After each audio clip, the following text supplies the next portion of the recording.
द्वार के छेकाईने ग पहिले चुक बियौ यौ दुलरुआ भैया। द्वार के छेकाईने ग पहिले चुक बियौ यौ दुलरुआ भैया। तब जइया को हबर अपन हे दुलरुआ भैया। तब जइया को हबर अपन हे दुलरुआ भैया। ससुर के कमाई दिलहा बहिनी के दियौ हे दुलरुआ भैया। ससुर के कमाई दिलहा बहिनी के दियौ हे दुलरुआ भैया। तब जइया को हबर अपन हे दुलरुआ भैया। तब जइया को हबर अपन हे दुलरुआ भैया।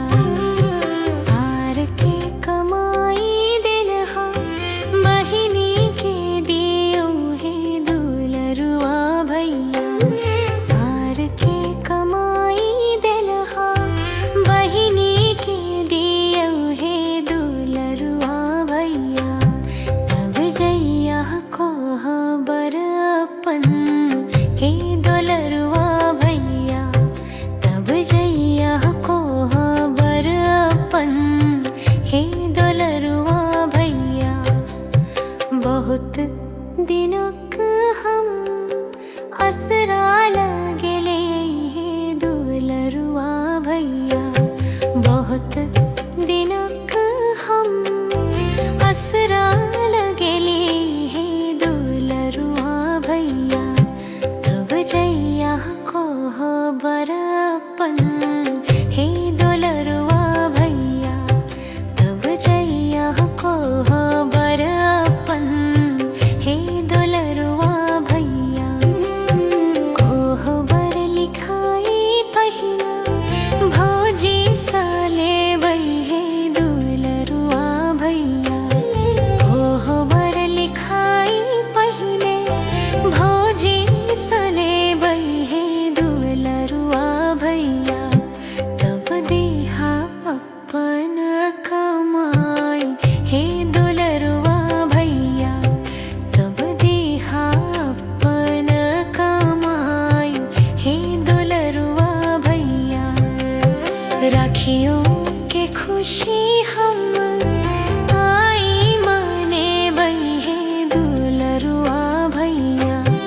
राखियों के खुशी हम आई मने बै हे दुलरुआ भैया। तब जइया को हबर अपन हे दुलरुआ भैया। तब जइया को हबर अपन हे दुलरुआ भैया। द्वार के छेकाईने ग पहिले चुक बियौ यौ दुलरुआ भैया।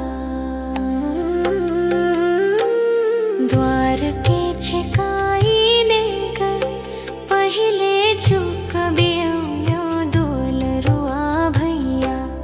तब जइया को हबर अपन हे दुलरुआ भैया।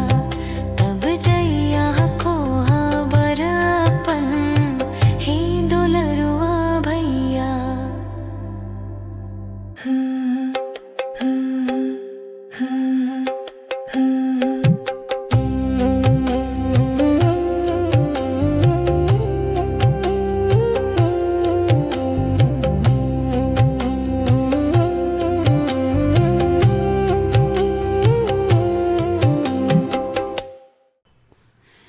द्वार छेकाई के ई गीत यदि अहाँ सबके बढ़िया लागल हुए तो लाइक शेयर और सब्सक्राइब जरूर करब।